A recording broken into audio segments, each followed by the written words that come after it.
एक बार की बात है, एक जंगल के किसी घने पेड़ पर एक गौरैया का जोड़ा रहता था।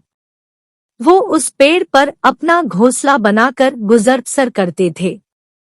दोनों खुशी खुशी अपना जीवन बीता रहे थे।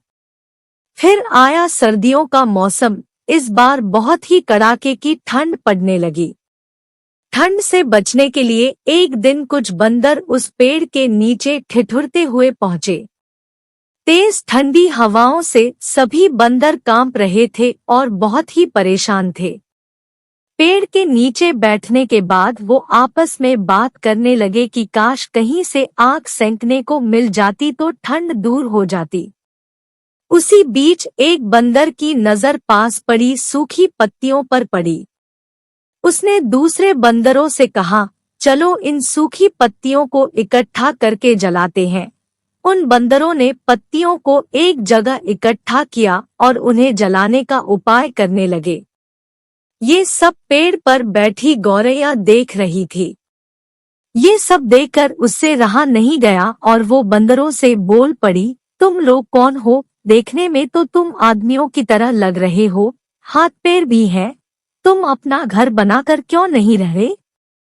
गौरैया की बात सुनकर ठंड से कांप रहे बंदर चिढ़ गए और बोले, तुम अपना काम करो, हमारे काम में पड़ने की जरूरत नहीं है।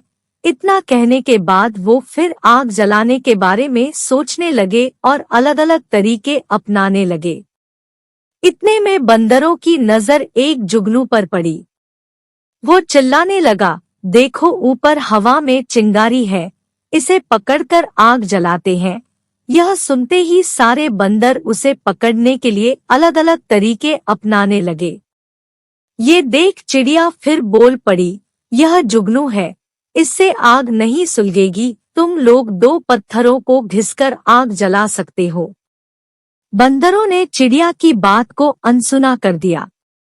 कई कोशिश के बाद उन्होंने जुगनू को पकड़ लिया और फिर उससे आग जलाने की कोशिश करने लगे, पर वो इस काम में कामयाब नहीं हो पाए और जुगनू उड़ गया। इससे बंदर निराश हो गए। इतने में फिर से गौरैया बोल उठी, आप लोग मेरी बात मानिए, पत्थर रगड़कर आप आग जला सकते हैं। इतने में एक गुस्साए हुए बंदर से रहा न गया और उसने पेड़ पर चढ़कर गौरैया के घोंसले को तोड़ दिया। यह देख चिड़िया दुखी हो गई और डर कर रोने लगी। इसके बाद वो उस पेड़ से उड़कर कहीं और चली गई। कहानी से सीख, जरूरी नहीं कि हर किसी को ज्ञान या उपदेश दिया जाए। उपदेश उसी को दिया जाना चाहिए जो समझदार हो और बातों को समझे। बेवकूफ को उपदेश देने से खुद का ही बुरा हो सकता है।